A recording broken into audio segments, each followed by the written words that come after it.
Sorry. Live. The Classic Plastics Talk Footy Tactics. We are back. We are back. Hopefully, Ireland can qualify to the World Cup. My whole mental health will be related on 2 Ireland games, potentially just one if we lose today. The Republic of Ireland suffered yet more playoff heartache as well. After squandering a 2-0 lead to eventually lose on penalties to Czechia. And I think it's going to be a long, long time. Leave the football before the football leaves you. I don't know who you're looking at, Julian Alvarez. And I don't know who you're looking at. Your name's Gabriel Martin. So, yeah, welcome to the podcast today. It's the Classic Plastics. I am back with my co-host, Gabe. Hello. And Darren is here, like he is a lot of the time. Hello. So, yeah. He's my depressed. life in 2 pieces. Honestly, it feels like such a long time since that happened because we've had so many breaks between spring break, Easter break. It's just like we've barely even had the show this semester. So much stuff going on. And then also snow and stuff. There's been like no school at all. But there's been football, and that's all that really matters. That's all we really care about. Yeah. Champions League yesterday. Absolute cinema. And I'm trying to think, when was the last show we had? It wasn't last week. It was 2 weeks ago. I think right? it was 2 weeks ago before the. And Easter Beto one. scored. The less said about that, the better. Yeah. We love Beto around here. So yeah. We didn't even get to talk about the international break, right? Because we missed that. Yeah. So yeah, the teams that are going to be in the World Cup will skim through. Bosnia. Who are you? Then we got DR of Congo. We got Sweden, kind of undeserved, to be honest. They did nothing in qualifying. They just got lucky with Nations League. And who else? I'm forgetting one. Oh, Czechia, Jesus. We won't talk about them. And then one more. Is it a good team? I'm trying to think. Who is it? Wasn't it something in CONCACAF area, if I'm not mistaken? Yeah, I said Congo. Congo, yeah. Who beat Jamaica. There's one more European team. Sweden, Czechia, Bosnia, and I guess we'll never know. Turkey? It wasn't Italy, so it's fine. Was it Turkey? It was Turkey, I believe. Yeah, you're right. So those are the teams that qualify. Congratulations to those countries. Have a good time in North America. But we'll talk about more recency stuff, like the brilliant Champions League that was yesterday and the day before. We could talk about the Premier League. We're getting close to the end. I think the most competitive thing has to be the relegation battle we can talk about. I think the Premier League title race is somewhat over. It's going to be very difficult for Arsenal not to win it, but you never know. You never know. And then the top 4 race or top 5 these days, because the 5th coalition spot gets given to England, Spain, or Italy, or Germany, one of them, and it's going to be England as one of them. So, yeah, we got a lot to talk about. But I think we start with the Champions League, right? I mean, there was just so much that happened in the Champions League as a whole to where you kind of have to talk about some of the stuff. Where do you want to kind of start off with? Where do we start off with? I think we start off with the first game. Well, I mean, there's 2 games at the same time, but the first major game, the game I was watching, I wasn't watching the other one, if I'm being completely honest. I saw the highlights only. But Real Madrid versus Bayern Munich. Because that was an incredible game. Pure entertainment.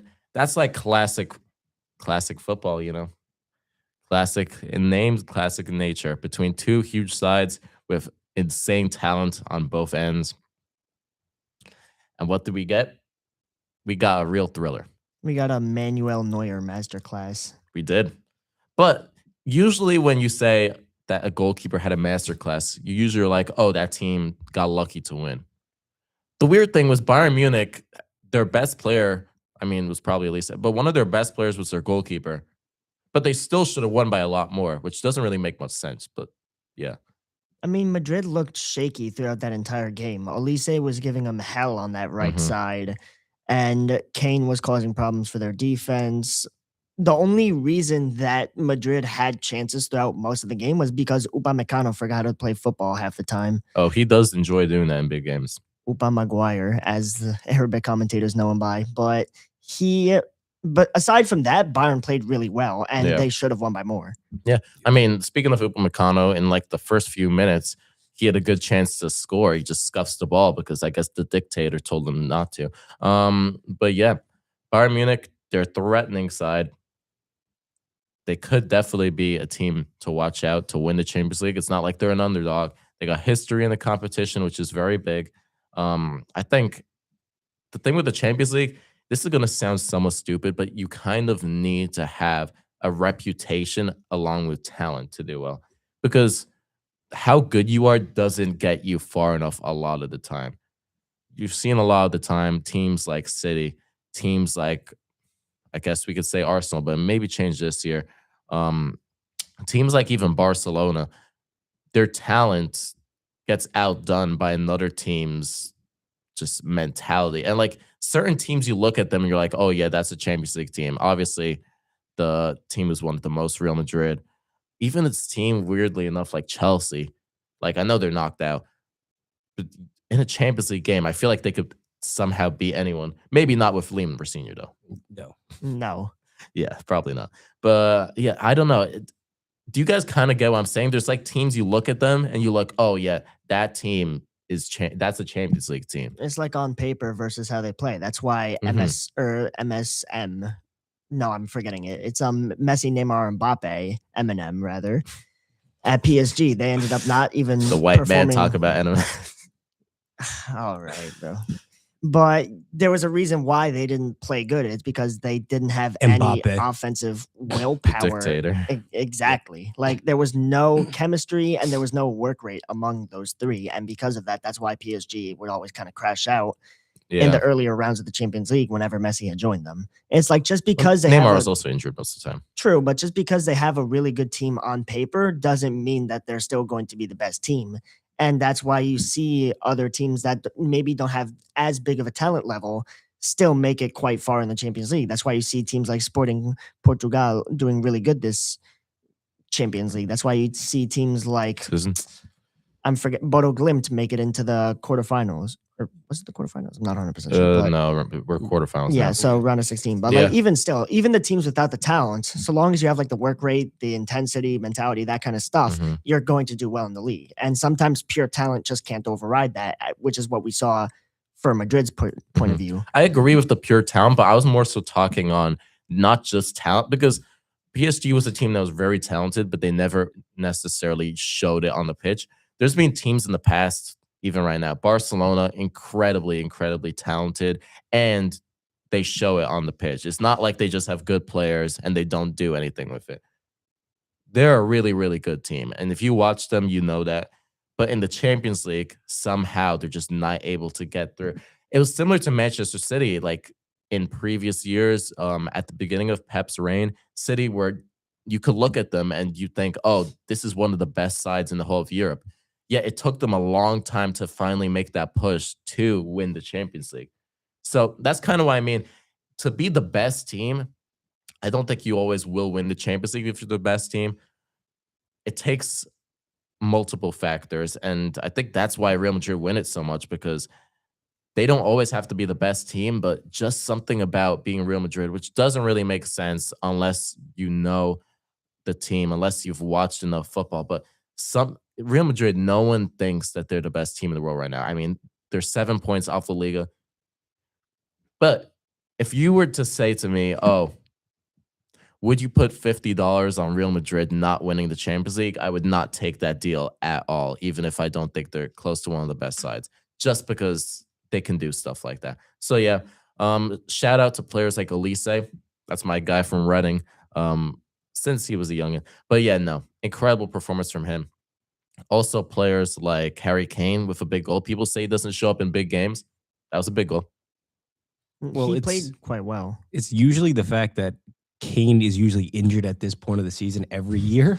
And this is the same. Yeah. It's the same issue this year. He got injured. This is his first match in 15 days, something like that. He was out for 2-3 weeks. And Mhm. it didn't And look like he was missing much time off. Exactly. Like even the commentator was saying he looked a little off it, which he did, but then he still contributes to the game, scores the goal. It's a great It's a great finish. goal. Great finish. Coming from Elise, who laid it off. Yeah, just the one thing I was intrigued by was Bayern Munich when they made substitutions. I don't know why they didn't bring on Leonard Carr. I know the whole controversy with what he said about Madrid and everything, but with how he's played and the talent he has, I don't know why he didn't get subbed on. Musiala came on, and it's clear that he hasn't recovered from the injuries yet. It's going to take some time for him to get back to a high standard because it was pretty disappointing from what he displayed that game. But yeah, on the other side of things, Mbappe was dangerous. I mean, I don't think it was his best game. He got a lot of good runs into the channels where he had just chance after chance, and Neuer had to make good saves. Even the goal that Mbappe scored, I mean, Neuer almost saved it. Yep. And then talking from the other side of things, the player who played in the pass to Mbappe, Trent, incredible pass. I mean, that cross in, but then at the same time, he's at fault for the first goal. Luis Diaz, he's like, just comes around the corner, and Trent's half asleep to an extent. So that's what you get with Trent. He's going to make mistakes like that, and then he's going to do incredible things like that. But I just think that each team has their players with bozo genes. As you said, Upa Maguire doesn't even check his shoulder as Mbappe's running in behind. And then you have him miss the chance in the first couple of minutes. You have Ta, who arguably shouldn't have been on the pitch after he absolutely stamped on Mbappe's calf. But yeah, and then you have Trent, as you mentioned. Rudiger is himself his own bozo. But overall, I think it's going to be an exciting second leg. Oh, it definitely will. I mean, Bayern Munich, I don't think they're the type of side to just sit back and not go for it. Bayern Munich only really know one way to play, and that's why it's going to be an interesting game. And Real Madrid, they're going to have to attack. So when you have talent like Mbappe, Vinny, Bellingham's going to be back, Elise, Kane, Luis Diaz, that's what you get. You get absolute brilliant football like we saw the other day. So that was an incredible game. I had a great time watching that. The other game that day was Arsenal versus Sporting. And Sporting, we're unlucky to not have scored. I mean, Ryan made a great save. I believe it was in the first half. I don't know exactly. I didn't watch the game. All I know is that it was a fairly even game, and Arsenal kind of sucker punched them at the end with a late Kai Havertz goal. It's a good result for Arsenal away from home. They should be through to the next round, definitely now. I mean, Zubimendi also had a goal that I believe was ruled offsides as well. So Arsenal, despite the fact that they were away from home, it's still a good performance. They still got to win on the road. That's all you can really say about that. There wasn't anything spectacular. Raya had himself a really phenomenal save against one of the Sporting players who I'm forgetting. But it just goes to show that Arsenal is still going to be the team to beat. And they're showing that by winning the games that they're supposed to be winning. And even though Sporting has been one of the most informed teams in the Champions League, Arsenal still was able to walk into their house and walk out with a win. Yeah, you would expect Arsenal to get through that tie against Sporting, definitely. But getting a result away from home is difficult no matter who you're playing in these stages of the Champions League. A lot of time teams, I mean, Sir Alex Ferguson did it for a while at United. Later in the Champions League, you go away from home, just get a tie. If you get a draw away from home and then just at home, you expect to win that game. A lot of teams do it. They just go, make sure they don't lose the first leg. And then once they go back to their own stadium, they can go attack, go win that game themselves with their fans behind their back. So, yeah, Arsenal, it'd be a shock if they don't go through now. But who knows? They had some shaky performances recently with the Man City game and then losing to Southampton. But a big game against Sporting, they showed what we've seen a lot from them this season. Good defending, a lot of resilience, and getting a result. So, yeah, if they keep that up, they'll end up being Premier League champions, which I think no matter what they will be because it's just too few games left. And they should find themselves in the Champions League final. No other way to kind of put it. Yeah. Unfortunately. Very, very unfortunately. Very unfortunately. All right. Then we could talk about Barcelona versus Atletico. Hello, my friend. Why do you guys always get red cards? Just going off the point that you mentioned before, as you mentioned, it's just the mentality. Like, we always find a way to impede the attacker. Either it will be Araujo's aggressive one or like the Kubarsi trying to get out of the way. We always find a way of impeding the attacker instead of letting the attacker score. The self-proclaimed bozo gene strikes again. Exactly. And then I saw something on Twitter saying on Araujo's first red card against PSG, he put his arm around Kubarsi. So I think he's passed the bozo gene on because this is his second red card in the past 2 years in knockout stages. Yeah. And you guys want to sign Bastoni, who got sent off for Italy. So this is real. You could have a back three of all players who enjoy a game. I don't know. Barcelona, they just beat Atletico Madrid away from home over the weekend. And then they played them again today or yesterday. And they looked good. Lamine Yamal was exciting. Rashford had a bunch of opportunities. He probably should have done a lot better on too. Rafinha being out was a big miss for Barcelona. But at home, you kind of expect them to get a win and then see what happens in the second leg. But that red card just kills everything. And then a lot of times, you take the red card. It stops the clear and obvious goal scoring opportunity. Didn't stop anything. Alvarez whipped one in top bins a minute later. Phenomenal free kick, by the way. It was. Like I said, just the red cards, and we always find a way to get red cards when we're injured. This is exactly when we didn't need it because Frankie de Jong is still injured. He's trying to be back for the second leg. Bernal just got injured, so he's out for a couple weeks. Rafinha's injured. And then now our center back, which we had no depth for, is injured or is banned now because of the red card. So Eric Garcia has to drop in to play center back. And now we have no 6, meaning Mark Casado is coming back. And I don't know how to feel about that. Well, yeah. You guys are going to have to face quite the defensive performance from Simeone in that second leg. And we'll see because it'd be a big shock if Atleti don't make it through now. A 2-goal cushion going back home. And Simeone, he knows how to defend for his life. And that's what they're going to do. So Atletico Madrid versus Arsenal will likely be the semifinal going on there. But on the other side of things, PSG, they did the job. They could have done more. 2-0 against Liverpool. Liverpool were just bad. And they have been recently. I mean, they got destroyed 4-0 by City. And then PSG probably could have scored 4 or 5. But I know you're away from home and you want to limit the damage as much as possible. But why would you go in a back three and sit back against probably the most attacking team in the world right now? It's definitely a good point considering we've seen PSG being like somewhat. You can get at them defensively. Teams have scored goals against them this season. They're not the same side as last year that's looked so stable and steady. This season, they've conceded goals to teams. They're not even doing incredible in League One. If we're going to be French. Yeah, so yeah. Dead joke, bro. Just move on. Just move on. Type of Martin thing. But yeah, PSG, they're not as incredible as last year, but they could still win the Champions League. That's for sure. There's no doubt that it's a possibility, and they're still a very strong side. And Liverpool, they're going back home. 2-0 isn't impossible. It's definitely a scoreline that they could come back from, but this Liverpool side, I don't think so. I mean, we've seen incredible comebacks come out of Liverpool in the Champions League, so you never really know what could happen. But with a lot better teams. A lot better teams, a lot better depth. And like this beef that Slot has going with Salah right now, I know he's not in form, but he's still arguably your most dangerous attacker, bar Ekatike. So why are you benching him the whole game? I mean, it's two idiots fighting. Neither one, both of them will be gone at the end of the season. Yeah, both of them at the moment are kind of useless. So I don't even know. But yeah, PSG should be through. So we should see PSG versus Bayern and then Atleti versus Arsenal. So who do you guys think, if both of those happen, will be the Champions League final? If that's the case, I have to say I think it would be at Arsenal, and I think it would have to be PSG. Ooh, I think Atleti makes it. Atleti versus who? They're a lot more. Well, Atleti versus, that's a good question. I would like to see Company go to the final. I would too.